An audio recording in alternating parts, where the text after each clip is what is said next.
Olá a todos! Hoje vamos analisar a vida de várias cortesãs que acabaram na pobreza. Da Veneza renascentista, onde uma poetisa caiu em desgraça, à beleza parisiense que inspirou obras de arte, essas mulheres viveram em esplendor, amaram perigosamente e tiveram fins comoventes. Venha comigo explorar tudo isso e mais em nosso primeiro conto. Retornemos à Veneza do século XVI. Verônica Franca nasceu na classe citadine na Veneza do século XVI, provavelmente em 46. Era o auge da cultura renascentista veneziana, época de Tiziano, maior pintor da cidade e último mestre do estilo. Na Europa, a família de Franco frequentava círculos da corte onde Tiziano e outros eram celebrados. Os citadini eram a alta classe média da cidade, que fornecia burocratas e magistrados para a complexa burocracia da República. A mãe de Franco era Paola Fracasa, conhecida como Cortigiana Onezza, que significa cortesã honrada. Eram prostitutas cultas, com poucos clientes, geralmente políticos, magistrados e comerciantes prósperos na Veneza do fim da Renascença. Muitas dessas cortesãs honradas podiam, por exemplo, tocar instrumentos musicais, eram alfabetizadas e bem instruídas e podiam discutir poesia, literatura e arte com seus clientes. Elas contrastavam diretamente com outras prostitutas que exerciam seu ofício perto da Ponte Rialto, em Veneza, e tinham uma clientela menos exigente. A posição de cortesã honrada era comum, existindo muitas nas cortes reais europeias e nos centros de cidades-estado como Veneza, Milão e Florença, no início do período moderno. Verônica aprendeu as habilidades de cortesã honrada com sua mãe ainda adolescente. Ela teve uma breve experiência de casamento. E no início da década de 60, quando ainda tinha apenas 16 ou 17 anos, ela se casou com Paulo Panizza, um médico da cidade. Foi uma união arranjada que Franco claramente não aceitou bem. Como resultado, ela fez seu primeiro testamento em 64, quando ainda não tinha completado 20 anos. Franco pediu a Panizza que devolvesse seu dote em uma declaração. Franco nunca se casaria de novo. Ela teve pelo menos 6 filhos, mas só 3 sobreviveram à infância. Devido à sua reputação e aos vínculos com homens ricos da cidade, Franco conseguiu criar seus filhos em boas condições em sua própria casa e ainda podia pagar empregados para ajudá-la. Nas décadas de 1560 e 1570, Franca destacou-se entre as cortesãs respeitadas de Veneza. No século XVI, cortesãs de Veneza como Franca eram listadas em catálogos que descreviam suas características, prática hoje considerada grosseira. Para os mercadores e oficiais que visitavam a cidade em 65, após o fim do casamento, ela passou a figurar nos principais catálogos de cortesãs respeitadas de Veneza. Isso fornecia endereços e valores para cortesãs como Franco na cidade.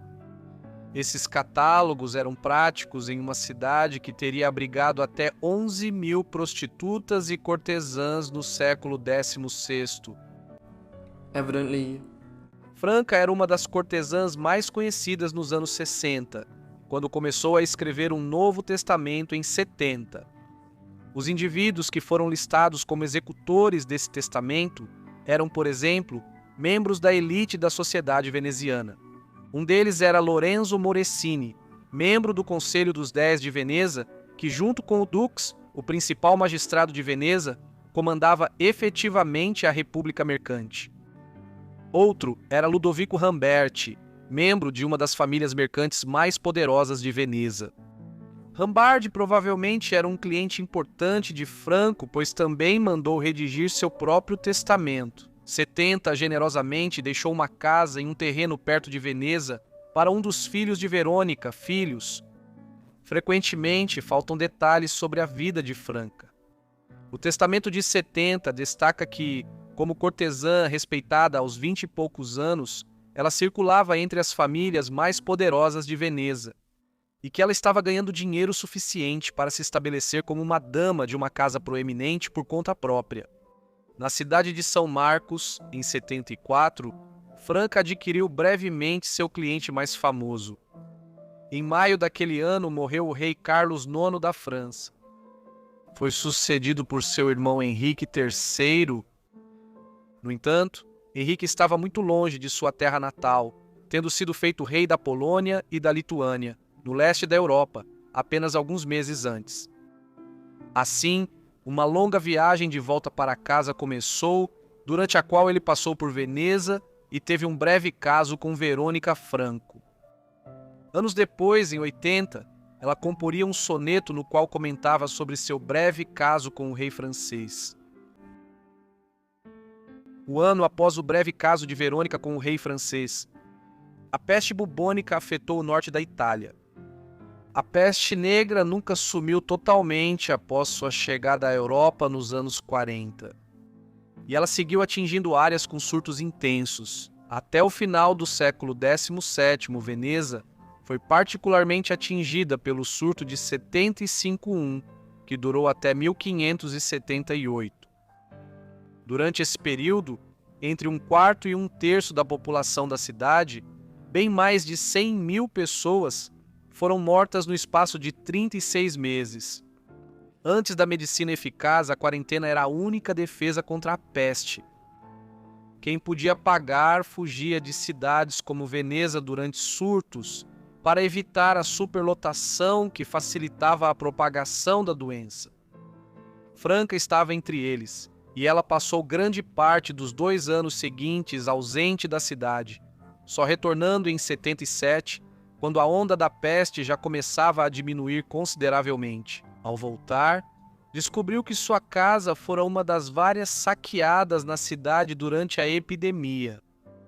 Assim, ela perdeu prataria, joias, livros e dinheiro, um prejuízo material que representava anos de salários em bens. Para muitos venezianos da época, o que era duplamente curioso é que outros roubos ocorreram em sua casa no final dos anos 70, e com o tempo, Franca começou a suspeitar que seus próprios empregados domésticos eram cúmplices desses crimes. Foi quase certamente devido aos seus problemas financeiros, em meados dos anos 70, que Franca escreveu ao governo veneziano, em 1577, propondo que um novo lar de caridade fosse criado para ex-cortesãs e prostitutas empobrecidas. Ela pode ter tido influência nisso, já que uma instituição foi fundada no final dos anos 70, embora o governo não tenha pedido que ela participasse da administração. Verônica Franca é reverenciada hoje como uma das maiores poetisas e escritoras da Europa do século XVI. Isso se devia, em parte, ao seu passado como cortesã instruída, mas foi ampliado no início da década de 1570, quando ingressou no famoso Salão Literário de Domenico Vernier, descendente da poderosa família Vernier de Veneza. Esses salões eram comuns nas cortes e cidades europeias do início da Era Moderna. Como um clube do livro sofisticado, Verônica Franco virou conselheira literária dos membros do Salão de Vernier. Ela passou a compor sua própria obra poética. Geralmente, esses assumiam a forma de capitoli, poemas populares no Renascimento mediterrâneo, especialmente na Itália e Espanha. Em 1975, pouco antes da peste chegar a Saint-Marc, Franca lançou um extenso volume de poesias chamado Terza Erin. Era composto por 25 poemas, sendo 8 de Marco Vernier e um de outro autor masculino anônimo. Os 17 poemas da coletânea, escritos por Franca, abordam sua vida como cortesã.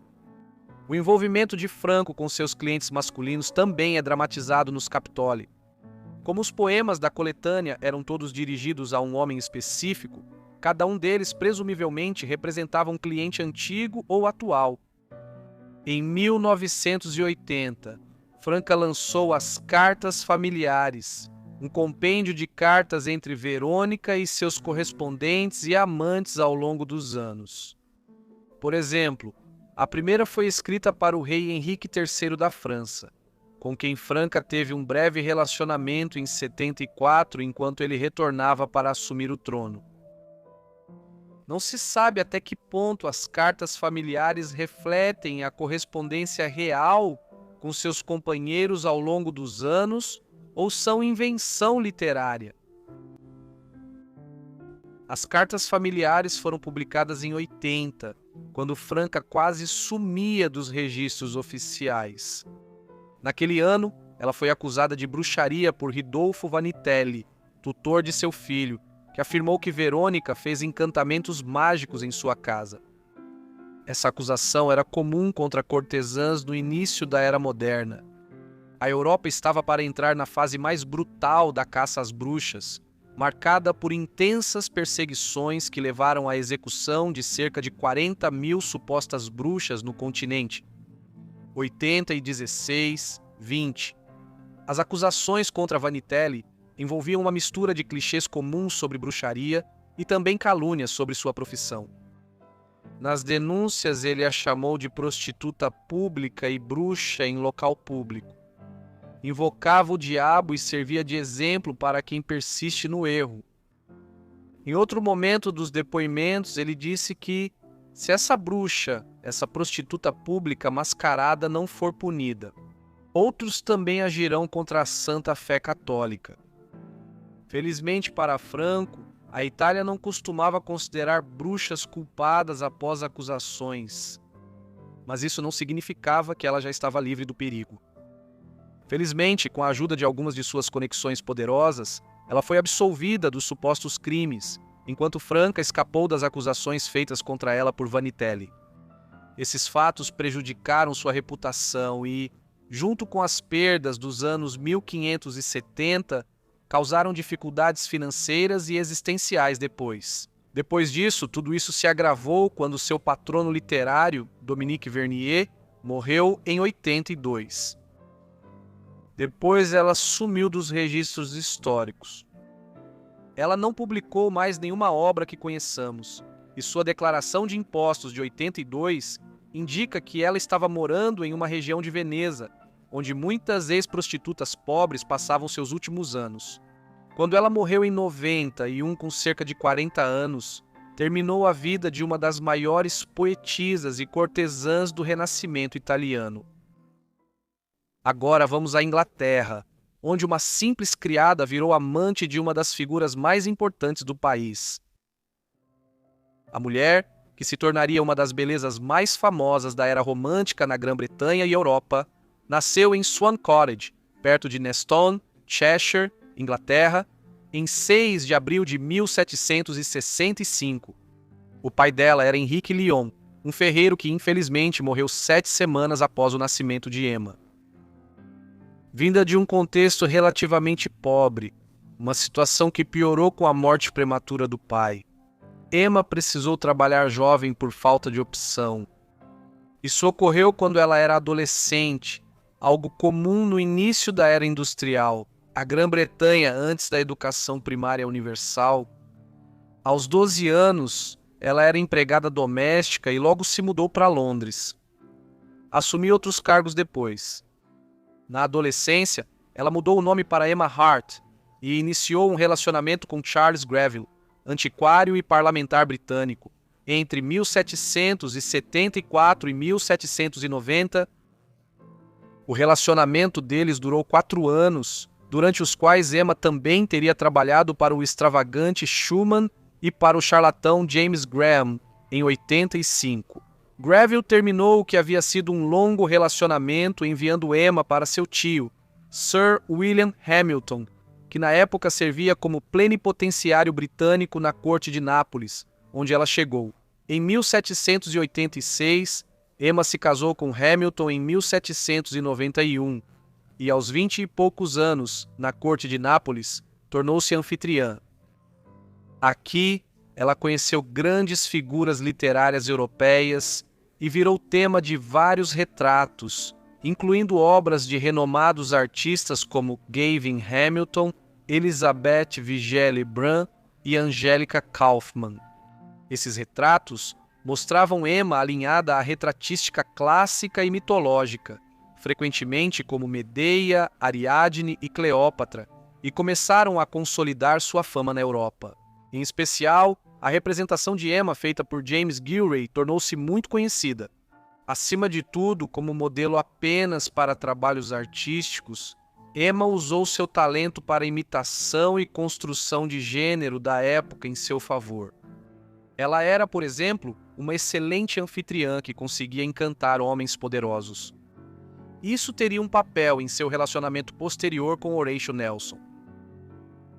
Entre meados de 1780 e o fim de 1790, a vida de Emma na corte napolitana ocorreu em meio a grandes mudanças políticas na Europa. Em 1789, uma revolução na França derrubou o governo do rei Luís XVI. Nos anos seguintes, isso se intensificou e resultou na execução de Luís pelo governo revolucionário francês em 1793. A República Francesa tornou-se inimiga política de quase todas as grandes potências europeias. Essas potências temiam que os princípios revolucionários da França desestabilizassem suas políticas. Por isso, logo após a Revolução Francesa de 1789, a França entrou em guerra constante com Áustria, Prússia, Rússia e principalmente Grã-Bretanha. Nesse contexto, Horatio Nelson chegou à corte dos Bourbons em Nápoles em 1793. Naquela época, Nelson já era um dos principais almirantes da Marinha Real Britânica e havia comandado importantes postos no Mediterrâneo. Carregava o peso da carreira. Ele ficou cego de um olho em combate perto da Córcega antes de chegar a Nápoles. Como líder competente nessas águas, no outono de 93, a tarefa de Nelson era reunir reforços para o novo conflito entre a França e as potências europeias. Esse foi só o início da grande campanha no Mediterrâneo, de 93 a 1796. Uma série de combates navais entre a Marinha Real Britânica nos portos italianos e a frota revolucionária francesa, em Toulon, sul da França. Essa longa operação naval decidia a batalha pelo controle da Península Italiana. A missão também fez Nelson encontrar Lady Emma Hamilton. Emma conheceu Nelson logo após chegar ao sul da Itália. Isso aconteceu enquanto ela era esposa do enviado britânico à corte napolitana, Sir William ou Lord Hamilton. Emma não só era casada, mas Nelson também era casado. Fanny Nisbet, em 87, Fanny era uma esposa dedicada e enquanto Lord Hamilton logo aceitaria o caso de Lady Emma e Nelson, a esposa do almirante nunca aceitou. A atração entre Lady Hamilton e o almirante Nelson logo ficou evidente. Os Hamilton hospedaram Nelson em sua residência oficial durante sua estadia em Nápoles, enquanto buscava apoio britânico no Mediterrâneo. Quando ele partiu dias depois, ficou claro que ambos deixaram forte impressão um no outro. O assunto poderia ter acabado ali, mas 5 anos depois Nelson voltou a Nápoles. Naquele período, os franceses ganhavam força na Europa continental.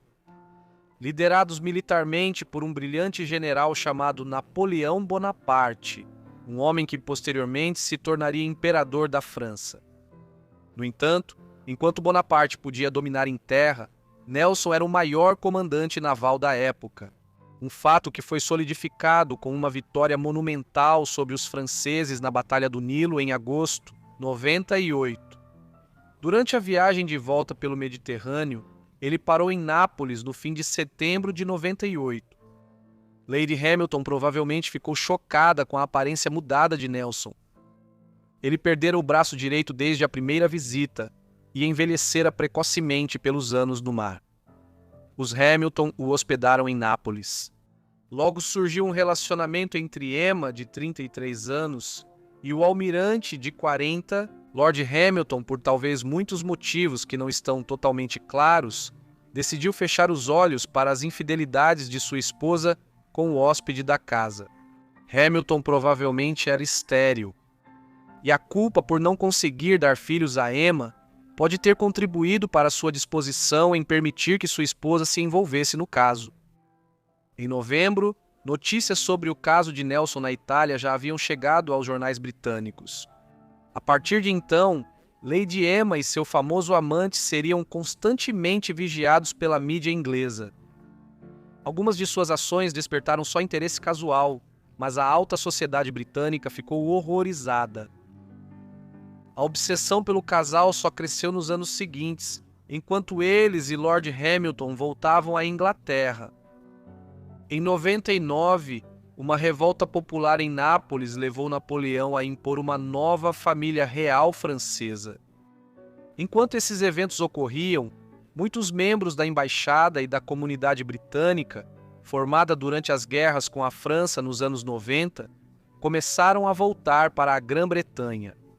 Ao chegarem a Londres em novembro, surgiram fortes tensões entre Nelson, sua amante e Lord Hamilton, e a esposa de Nelson com o resto da família. O caso já era bem conhecido por todos os envolvidos antes do retorno deles à Grã-Bretanha. Mas a presença física do trio de volta à Inglaterra criou tensões que agora não podiam ser facilmente ignoradas. A situação piorou quando Fanny, esposa de Nelson, logo percebeu que Lady Emma estava grávida dele. Ao contrário de Lord Hamilton, marido de Emma, ela nunca aceitaria o caso. Para manter a paz, Nelson foi morar com a esposa e família, enquanto os Hamiltons viviam separados em Londres. No entanto, quando Fanny deu um ultimato a Nelson para escolher entre ela ou Lady Emma, isso o levou a tomar uma decisão. Antes de voltar ao serviço naval em 101, ele começou a separação formal com Fanny, o que era algo muito mais incomum de se fazer no início do século XIX do que se tornou nos tempos modernos. No final de janeiro, Cento e Nelson e a filha de Emma nasceram. Eles a chamaram de Horácia a essa altura. Com Nelson ausente em serviço na marinha no exterior, Emma passou a cortejar a alta sociedade inglesa para conquistar apoio à causa dela e de Nelson. Isso pode ter alimentado ainda mais as fofocas em Londres. Em um de seus eventos sociais, o príncipe de Gales, futuro rei Jorge IV, se encantou por Lady Emma, mas nada resultou de sua tentativa de conquistá-la. No outono, seguindo o conselho de Emma, Nelson comprou Merton Place em Wimbledon, onde passaram a viver juntos abertamente. Lady Emma, Lord Hamilton e o almirante Nelson após seu retorno à Inglaterra, quando o Tratado de Amiens de março pôs fim à guerra entre a Grã-Bretanha e a França. Novamente, de forma breve, Lord Hamilton faleceu em abril. Em 1803, finalmente, amenizando algumas das críticas que a sociedade londrina continuava a fazer contra a homenagem a Troyes, em que eles viviam. Mas Lady Emma e o almirante Nelson não poderiam desfrutar de uma relação conjugal mais convencional, pois Lord Nelson só sobreviveu a Hamilton por 2 anos. Nelson, após anos de ferimentos na carreira naval, morreu devido a um deles em 1805. A paz entre Grã-Bretanha e França durou só 1 ano após o Tratado de Amiens, em maio. Em 1803 começou a Guerra da Terceira Coalizão, com Grã-Bretanha, Rússia, Suécia e Áustria contra a França e seus estados satélites europeus, como Itália e Espanha. Napoleão, como parte do conflito renovado, tentou invadir a Grã-Bretanha, mas para isso ele precisava trazer a marinha francesa, estacionada no Mediterrâneo, pelo Estreito de Gibraltar até o Canal da Mancha. Quando isso foi tentado, Hundred e Nelson tiveram que impedir a operação.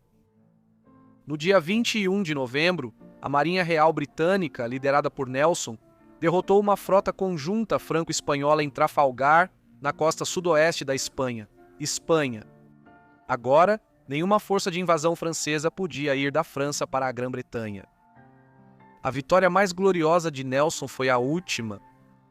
Ele ficou gravemente ferido no combate e morreu 3 horas depois.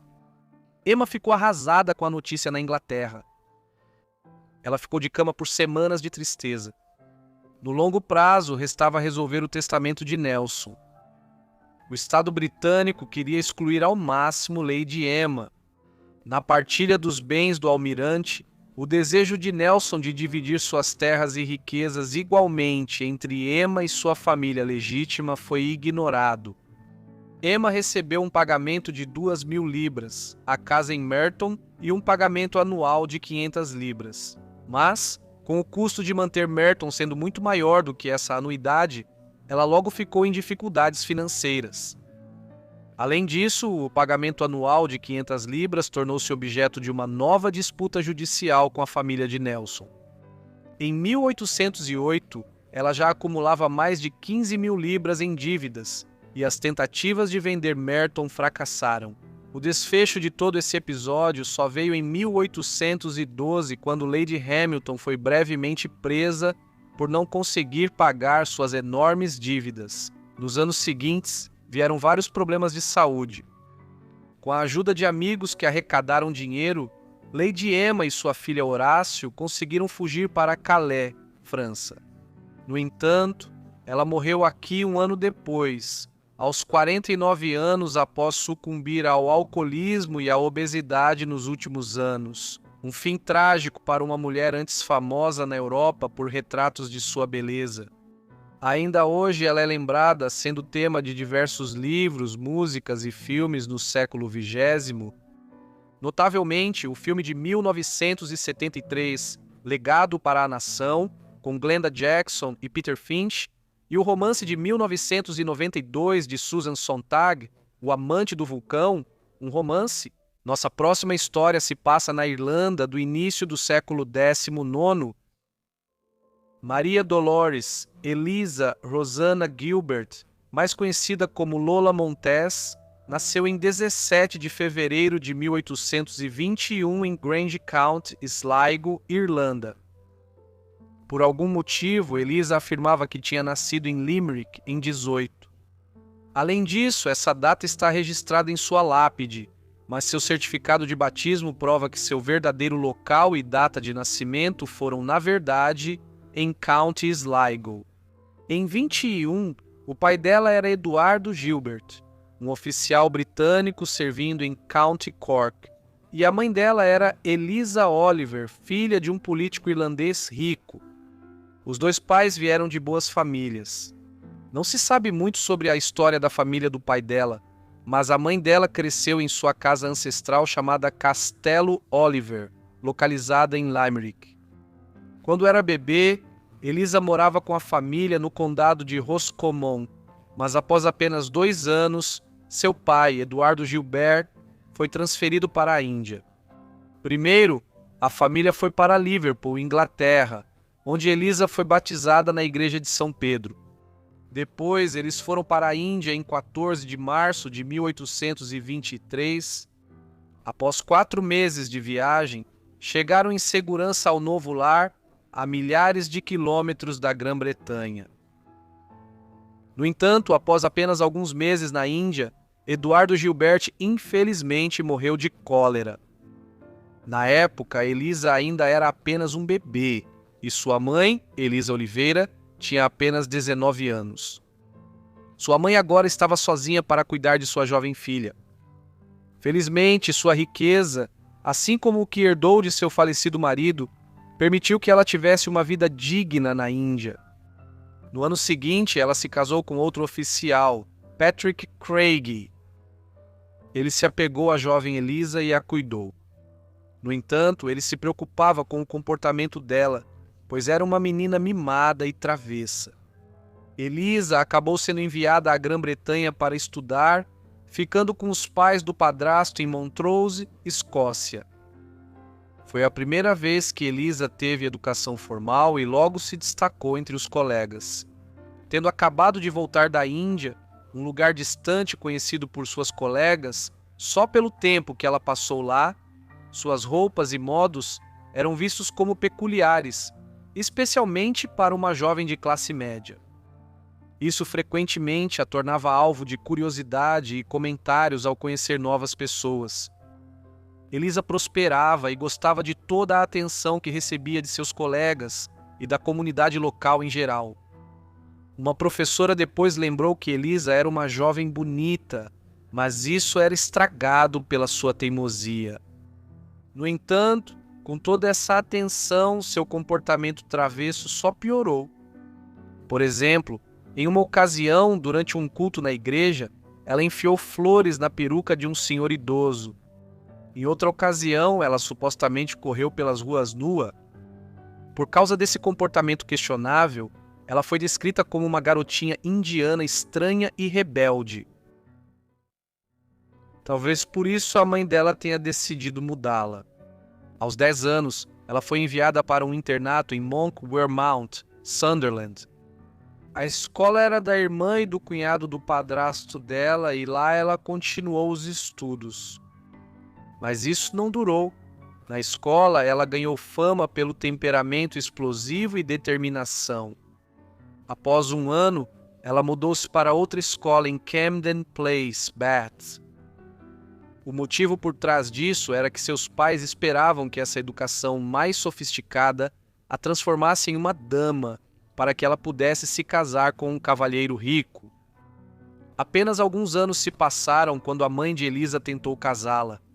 Com um ajudante de ordens de 64 anos, general de Bengala, Elisa tinha apenas 14 anos na época e mais tarde descreveu o general como um velho patife gotoso de 60 anos.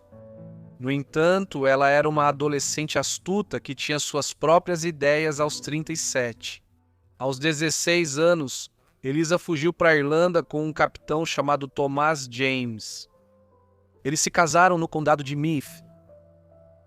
Elisa e seu novo marido logo seguiram para a Índia, mas ela não conseguiu se adaptar à vida colonial e o casamento acabou desmoronando depois que Thomas James se envolveu com outra mulher. Ela comentou mais tarde que casamentos por impulso, assim como cavalos desgovernados, quase sempre acabam em desastre. Depois de 5 anos juntos na Índia, o casal se separou e Elisa voltou para a Inglaterra. Durante a viagem de volta à Grã-Bretanha, ela se envolveu com outro passageiro. Quando o marido dela soube, pediu divórcio. Assim, foi emitido um decreto proibindo ambas as partes de se casarem novamente. Sozinha em Londres, Elisa começou aulas de dança e decidiu seguir carreira nos palcos. Ela se reinventou como uma dançarina espanhola sob o nome artístico de Lola Montes, fazendo sua estreia no Haymarkets em 3 de junho de 43. Em sua autobiografia, ela afirmou que sua estreia nos palcos foi um sucesso, porém, isso não era verdade. Ela foi reconhecida como Sra. James e vaiada fora do palco por ser uma falsa dançarina espanhola. Depois, um homem rejeitado por ela liderou um protesto contra ela. Tudo isso prejudicou sua carreira na Inglaterra, então ela se mudou para o continente em busca de sucesso. Foi por essa época que ela começou a aceitar favores de certos homens ricos. A notícia se espalhou e ela logo foi vista como uma cortesã. Elisa, agora chamada Lola Montes, viajou para a Alemanha. Supostamente, enquanto estava aqui, ela atacou um policial com um chicote. Depois, ela sempre levava um chicote e o usava bastante. Esse momento ficou marcado como um ponto de virada para essa característica única dela. Além disso, foi na Alemanha que ela conheceu o famoso compositor húngaro Franz Liszt. Os detalhes do relacionamento deles não são claros, mas é mais do que provável que eles tenham se envolvido romanticamente de qualquer forma. Graças aos seus contatos, Lola Montes teve a chance de estrear em Paris como dançarina na ópera Le Lazeron, de Fromental a Lévy. Sua apresentação foi decepcionante e alvo de zombaria. Um jornal da época disse que sua beleza lhe deu vantagem, mas faltava talento para acompanhá-la. Em Paris, ela frequentou muitos eventos da alta sociedade, fazendo amigos e amantes em vários círculos. Ela teve casos com Alexandre Dumas, o homem responsável por O Conde de Monte Cristo e Os Três Mosqueteiros, assim como com Alexandre Dujaria, um crítico de teatro e dono de jornal. Foi graças a esses homens ricos que ela teve como amantes que pôde manter um ótimo estilo de vida e continuar sua carreira como dançarina. Porém, Certa noite, em 1945, após beber e jogar, um de seus amantes se envolveu em uma briga. O editor de jornal, Alexandre Dujaria, estava presente e, enquanto estava embriagado, ofendeu Jean-Baptiste Rosamond de Beauvalon. Enfurecido, ele desafiou o bêbado Dujaria para um duelo. Apesar de Lola, habilidosa com armas, ter se oferecido para substituí-lo, o editor recusou, aceitou o duelo e acabou morrendo. Após o julgamento, Lola perseguiu o compositor Franz Liszt até Bonn por um motivo estranho. Ela exigiu entrar em um banquete exclusivo para homens e, uma vez lá dentro, dançou em cima de uma mesa, deixando todos presentes chocados e perturbados. Após esse episódio, ela seguiu para Munique e chegou em setembro de 46. Enquanto estava lá, ela chamou a atenção do rei Ludwig I da Baviera, apaixonado por tudo espanhol e feminino. Havia um boato de que, quando se encontraram pela primeira vez, o rei perguntou a ela se o busto dela era real, perguntando: natureza ou arte? Ela respondeu a pergunta cortando a frente do vestido, revelando o que a natureza lhe deu. Não demorou muito para ela conquistar o rei idoso e se tornar sua amante. Fontes da época afirmam que ela controlava o rei e usou sua influência para apoiar as causas liberais, políticas e sociais, principalmente limitando o poder dos conservadores e do clero católico. A influência dela se tornou tão grande que Ludwig demitiu Karl von Abbe, o líder do Ministério do Interior, porque ele era contra tornar Lola uma condessa. Ludwig estava profundamente apaixonado por Lola, mas esse encantamento mais tarde levou à sua queda. O governo e a população local perceberam como Lola estava controlando o rei. Eles não gostavam disso, da sua atitude reformista, do seu jeito arrogante e dos seus acessos de raiva. Sua impopularidade cresceu quando seu pedido para se tornar nobre veio a público, apesar do ressentimento já existente na Baviera. Em 47, Ludwig foi contra a opinião pública e a tornou condessa de Landsfeld. Além disso, ela recebeu uma grande pensão anual e uma bela casa. Um general aparentemente disse: "Nunca vi um demônio assim", ao se referir a Lola. Em 48, tumultos eclodiram na Baviera. Entre os envolvidos havia uma facção da Universidade de Munique que se opôs ao rei. Seguindo o conselho de sua amante, ele decidiu fechar toda a universidade. No entanto, em março, o movimento revolucionário ganhou força e ele não teve outra opção a não ser reabrir a universidade. O poder dos revolucionários e a hostilidade contra Lola deixaram-no sem outra opção a não ser expulsá-la do país e, alguns dias depois, abdicar do trono. Apesar da popularidade anterior de Ludwig, seu relacionamento com Lola e as decisões que tomou sob sua influência tiveram grande peso em sua queda. Lola fugiu para a Suíça esperando que Ludwig se juntasse a ela, mas isso nunca ocorreu. No final de 1848, ela retornou à Inglaterra e logo se casou com George Trafford Hild, jovem corneteiro do exército que acabara de receber uma herança. Porém, o primeiro divórcio proibia ambos de se casarem novamente enquanto o outro estivesse vivo. Por isso, ela foi presa por bigamia, mas liberada sob fiança. Os recém-casados tiveram que fugir da Inglaterra. Inicialmente, eles viveram na França e depois na Espanha, mas após apenas 2 anos, o relacionamento azedou. Então, um dia, George Hill desapareceu misteriosamente. Não se sabe ao certo o que aconteceu com ele, mas foi relatado afogamento. De novo sozinha. Em 51, Lola foi recomeçar nos Estados Unidos. Ela queria se reinventar como artista. Nessa época, ela passou a carregar com mais frequência um chicote e uma pistola. Lola esteve envolvida em vários ataques, escândalos e processos. Ela usou o chicote para agredir um homem que a ofendeu. Apesar dos possíveis fundamentos, Lola negou as acusações. Ela disse que há um consolo em todas essas falsidades. Esses homens provavelmente mereciam uma surra de chicote. Em maio de 53, ela chegou à costa oeste, em São Francisco. Foi aqui que ela fez as primeiras apresentações de sua notória Dança da Aranha. No 1º de julho, ela se casou pela 3ª vez com Patrick Purdy Hall, dono do San Francisco Wig. Depois de um mês, o casal se mudou para Grass Valley, Califórnia, mas o casamento logo fracassou. Ele entrou com pedido de divórcio citando um médico alemão como co-réu. Dias depois, o corpo do médico foi achado em colinas próximas, morto a tiros. Lola ficou quase 2 anos em Grass Valley antes de ir para Sydney, Austrália. Ela chegou em Sydney no dia 16 de agosto de 55. Ela estreou na peça Lola Montez na Baviera, inspirada parcialmente em sua vida. Semanas depois, enquanto apresentava a mesma peça no Theatre Royal, em Melbourne, ela apresentou sua dança erótica da aranha, levantando tanto as saias que o público pôde ver que ela não usava nenhuma roupa de baixo.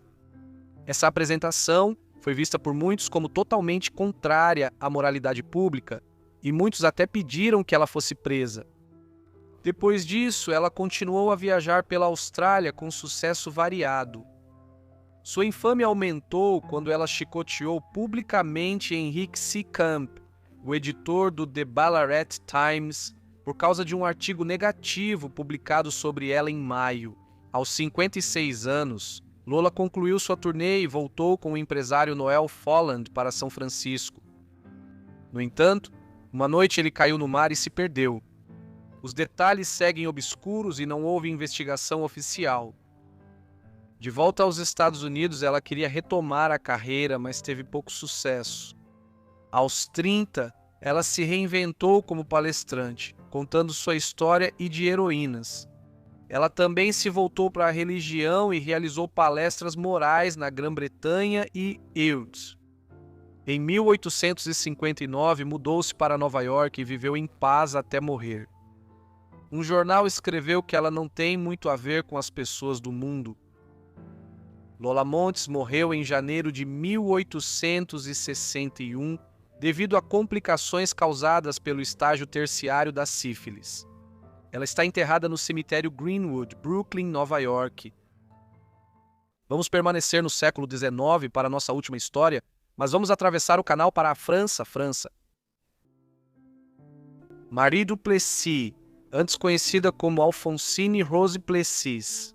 No dia 15 de janeiro de 1824, na vila de Nonant-le-Pont, na Normandia, norte da França, a França Alphonsine não nasceu em berço de ouro, muito pelo contrário. Sua origem era de extrema pobreza e dificuldade. O pai dela, Marie Plessis, era filho ilegítimo de uma prostituta e um padre. Ele era um homem que havia sido brutalizado por suas experiências de vida e acabou desenvolvendo uma inclinação sombria por conta própria. Era abusivo com Marie, mãe de Alphonsine, e ela acabou abandonando a família para procurar trabalho como empregada em outro lugar e deixar para trás a vida abusiva que levava.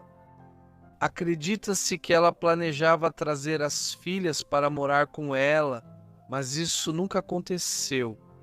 Como Marie morreu quando Alphonsine tinha apenas 6 anos, a infância de Alphonsine não melhorou em nada.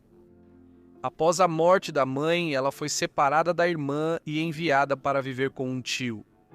Nessa época, Alphonsine foi morar na fazenda de um primo da mãe. De acordo com várias de suas biografias, Alphonsine foi abusada ali por alguns dos trabalhadores da fazenda, começando por volta dos 11 anos de idade. Alphonsine foi resgatada dessa situação quando enviada de volta ao pai, que a colocou como aprendiz de lavadeira. Um trabalho físico pesado, com baixa recompensa financeira, mas que a afastou da vida difícil na fazenda. Porém, esse alívio foi breve, pois o pai de Alphonsine a abandonou no início da adolescência e aparentemente a vendeu para um solteirão idoso em Paris. Ela agora estava de fato sozinha mas mostrou sua engenhosidade mesmo sendo tão jovem, ao escapar do solteirão idoso e conseguir trabalho como empregada doméstica na capital francesa. Por um tempo, ela foi aprendiz de costureira. No fim da adolescência, ela iniciou como cortesã. A profissão que traria fama literária em meados do século XIX. Um dia, em 1839, Alphonsine Plessis, que já tinha 15 anos de idade, estava parada em uma rua de Paris, olhando com desejo para uma barraca de comida que vendia pratos de batatas fritas. Enquanto ela estava ali, Juan-Louis Nestor Roqueplan, respeitado escritor, jornalista e diretor de teatro em Paris, passou e a viu, percebendo que sua expressão facial vinha da fome e privação. Ele se aproximou e ofereceu comprar comida para ela. Alphonsine agradeceu a ele e devorou o prato quando lhe foi servido. Foi um encontro por acaso, mas que mudou a vida de Alphonsine nos meses seguintes. Alphonsine se relacionou com Rockefeller, sendo apresentada a várias figuras literárias, artísticas e a homens ricos em Paris.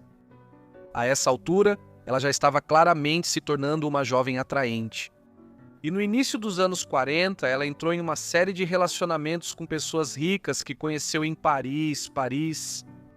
O primeiro foi com o Sr. Noulet, rico dono de restaurante na cidade. Poucas semanas após conhecê-la, Noulet alugou um apartamento para ela na Rue de l'Arcade e deu 3.000 francos para suas necessidades. Foi o início de sua nova vida como cortesã, prostituta de clientes ricos. Logo, Alphonsine percebeu que havia clientes mais ricos do que Monsieur Noulet e começou a procurar em outros lugares. Nessa época, ela adotou o nome pelo qual é mais conhecida, Marie Duplessis. Marie era o nome da mãe e Duplessis uma variação de seu verdadeiro sobrenome. Plessis Alphonsine simplesmente acrescentou um du ao sobrenome, pois isso dava um tom aristocrático ao nome. Ela passou a se interessar pela aristocracia. Por exemplo, um de seus amantes, o jovem rico Ageno Duguiche, lhe deu aulas de dança e piano, além de iniciar seu aprendizado em leitura e escrita. Duplessis foi destaque em festas francesas nos anos 40 em Paris, famosa pelo charme e beleza, mas quem a conhecia notava nela uma tristeza ocasional. Sem dúvida, reflexo de sua infância traumática, sua consciência das dificuldades da vida, aparecia em suas doações para fundações que ajudavam mulheres abusadas e meninas abandonadas em Paris, situação da qual ela havia escapado recentemente. Noulet e de Guiche não eram os únicos amantes de Duplessis. Outros incluíam Edouard de Perigo, o romancista romântico Roger de Beauvoir e o conde Gustav von Stackelberg, aristocrata idoso da Alemanha Central, e o compositor e pianista húngaro Franz Liszt.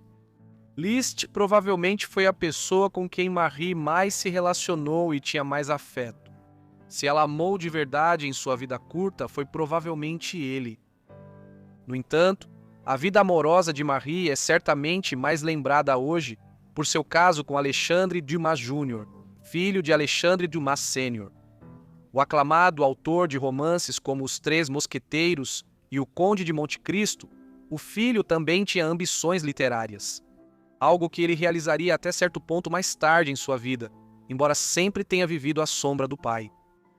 Em 1944, ele tinha 20 anos quando conheceu Marie, que também tinha essa idade. Eles iniciaram um relacionamento em poucas semanas, mas Dumas, apaixonado por Marie, sofria com os casos contínuos dela com outros homens em meados da década de 1840, consequentemente, ele tentou se afastar dela. Em 1846, porém, ela deixou claro que queria continuar o relacionamento deles, mesmo que da parte dela nunca fosse monogâmico.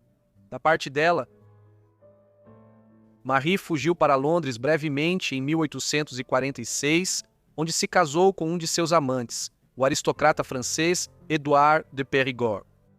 Apesar de ter só 32 anos, ela ficava cada vez mais doente. Na época, Marie sofria de tuberculose, doença devastadora que se tornou mais virulenta na miséria urbana da Europa industrial.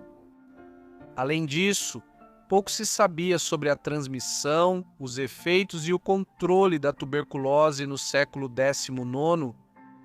Poucos meses após o casamento, Marie morreu em Paris em 3 de fevereiro de 47 aos 23 anos. Seu marido e outro amante, o conde Gustav von Stackelberg, estavam ao lado dela quando faleceu.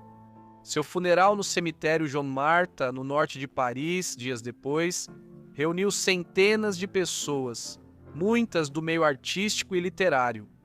Mostra o quanto ela ascendeu como cortesã em poucos anos na capital francesa. Marie foi imortalizada logo após sua morte por Dumas em sua obra mais famosa, La Dame aux Camélias, também chamada A Dama das Camélias ou Camille. O romance era um relato biográfico disfarçado da vida de Marie, com Marguerite Gautier representando Marie e Armand Duval sendo Dumas, exceto pelo nome. O romance foi notável na época por seu retrato simpático de uma cortesã. A vida dela foi moldada pelas circunstâncias da infância e da época, algo novo para os leitores. Ele virou best-seller na França na segunda metade do século XIX. Dumas adaptou o livro em 1852 para o teatro com A Dama das Camélias. Ela foi proibida pelos censores teatrais parisienses que rejeitavam sua abordagem à prostituição e à tuberculose no palco. Porém, devido à reputação do pai de Dumas, logo permitiram a apresentação da peça. No entanto, não teve a mesma sorte em outros lugares, e a peça foi proibida em Londres por muitos anos. Não foi a única a recontar elementos da história de Duplessis no século XIX. Poucos anos depois, o renomado compositor italiano Giuseppe Verdi criou sua aclamada ópera La Traviata, que narra a história de Marie. A ópera de Verdi foi baseada na peça de Dumas, pois ele estava visitando Paris no início de 1852, quando a versão teatral de La Dame aux Camélias estreou nos palcos da capital francesa. Verdi se impressionou com a história e logo começou a compor a ópera baseada na versão de Dumas sobre Marie. O resultado, concluído em 1853, foi La Traviata, que significa aproximadamente A Mulher Caída. Ela estreou no Teatro La Fenice, Veneza, em março de 1853. A personagem principal, Violeta, foi inspirada em Marie Duplessis. A história dela acaba como a de Marie, período como prostituta e morte por tuberculose. Curiosamente, apesar de La Dame aux Camélias ainda estar censurado na Grã-Bretanha, La Traviata foi apresentada em Londres poucos meses após sua estreia no norte da Itália. A justificativa era que o público inglês entenderia a história de Duplessis contada no francês de Dumas. Achava-se que a ópera de Verdi seria incompreensível ao público inglês, já que poucos falavam italiano. La Traviata foi notável na época por apresentar o primeiro personagem a morrer de tuberculose em uma ópera. O tema da ópera ressoou com o público, tornando a história de Marie uma das óperas mais populares do século XIX. Ela segue como uma das obras mais aclamadas de Verdi e ainda é amplamente apresentada. Embora muitos não soubessem, vários já assistiram à história de Marie Duplessis na ópera. Marie Duplessis ainda é lembrada hoje devido às suas ligações com figuras literárias e culturais proeminentes do século XIX, além de já ter várias biografias publicadas. Na Normandia, há um museu dedicado à sua memória, o Museu La Dame aux Camélias, nomeado em homenagem à obra de Dumas.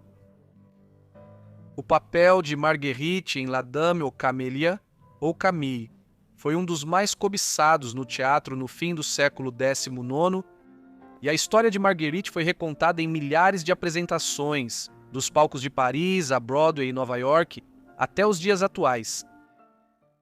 Obrigado por assistirem ao vídeo sobre cortesãs. Espero que tenham achado interessante. Me contem o que acharam da vida delas aí embaixo nos comentários e se tiverem sugestões também deixem aí embaixo nos comentários. Espero que estejam inscritos e com notificações ativadas para receber meus vídeos assim que eu postar. É isso. Vejo vocês no próximo Vidas Esquecidas. Obrigado.